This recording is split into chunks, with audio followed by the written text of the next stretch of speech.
The road and the storm.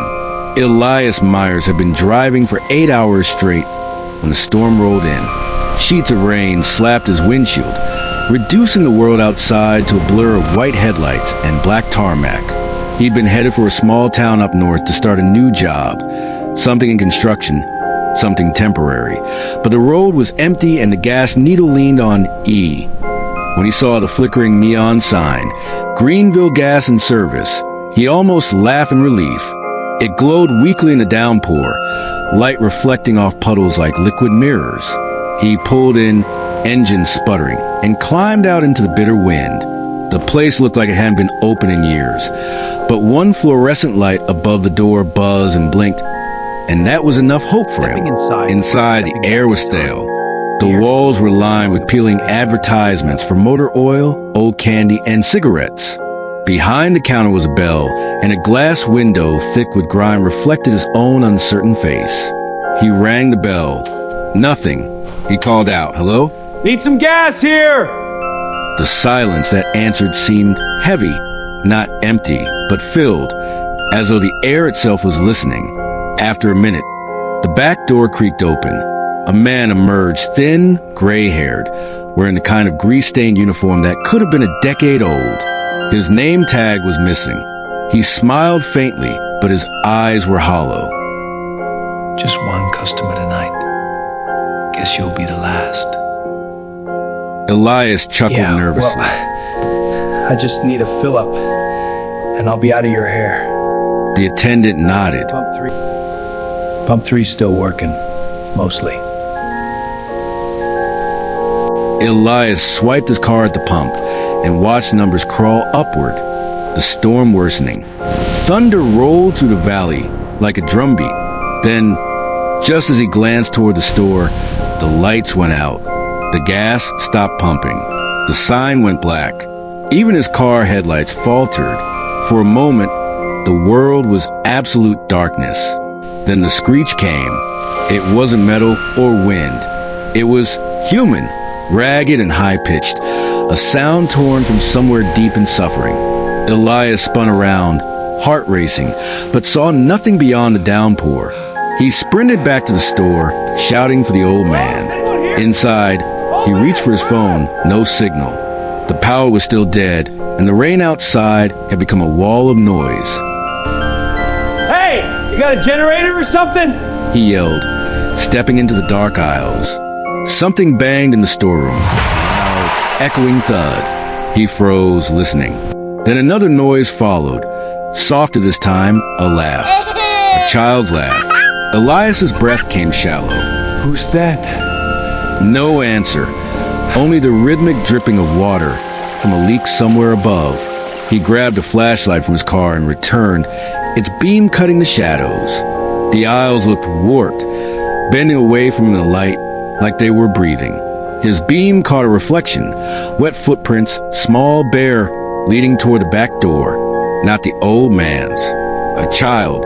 But when he followed the footprints, they stopped halfway down the hall. No exit, just a cold patch of air that smelled faintly of gasoline and something sour, something dead. He found the generator, old but functional, and managed to restore weak current.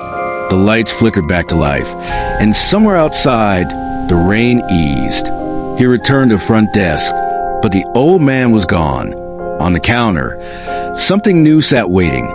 A cracked photograph in a frame. It showed the gas station in its prime, bright colors, clean walls, and a smiling family of 3 standing near the pumps. The old man was younger, arm around a woman, with a little girl holding an ice cream cone between them. Elias blinked at the girl. Her eyes seemed wrong. Not just old photo faded. Wrong. They were too hollow, too knowing. The caption in pen beneath the picture read, "Ashley, our little spark." A warmth brushed against his neck, like breath. He turned. Nothing there.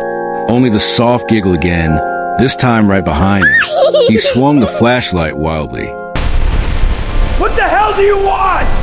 The light flickered, and in that pulse of darkness, he saw her, a pale figure, soaked to the bone, long hair plastered her face. She stood barefoot on the tile, water pooling beneath her, her small hands dark with soot. Her mouth was twisted upward, as if forever caught between a sob and a smile. Elias staggered back with a shout. When the light flicked again, she was gone, but the air was thick with gasoline fumes. Desperate, Elias found a stack of old newspapers near the coffee machine. The top issue was dated August 9th, 1997. The headline stopped his breath. Gas station explosion claims family of 3. Investigators cite faulty wiring. Daughter's body never recovered. He dropped the paper. The name of the station matched. The same last name as the old man's uniform badge, partially legible under grease. Myers. A glass shattered behind him. He turned just in time to see movement, a reflection in the dark window. The girl again.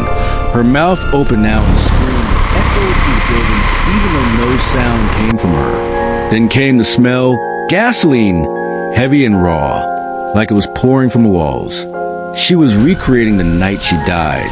The lights above him flickered violently. Every bulb burst one after another, glowing orange before exploding into dust.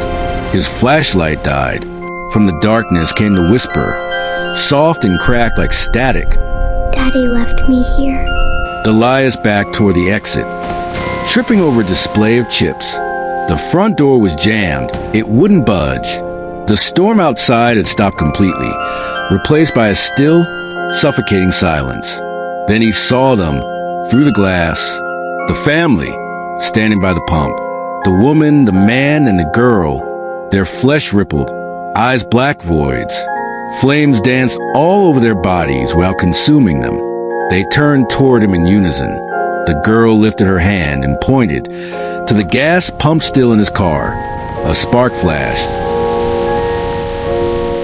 When police arrived the next morning, the fire was already out. The gas station was ash and twisted metal. They found no survivors, only a charred car with a melted phone on the driver's seat. The last message never sent. She's here. Don't stop if you see the station. The land was marked for demolition, but truckers still say that sometimes, late at night, if you pass through Greenville and see a single neon sign flicker under the rain, you'll glimpse a child standing beneath it, barefoot, smiling. And if you stop for gas, you'll hear her voice between the static of the storm. Daddy left me here.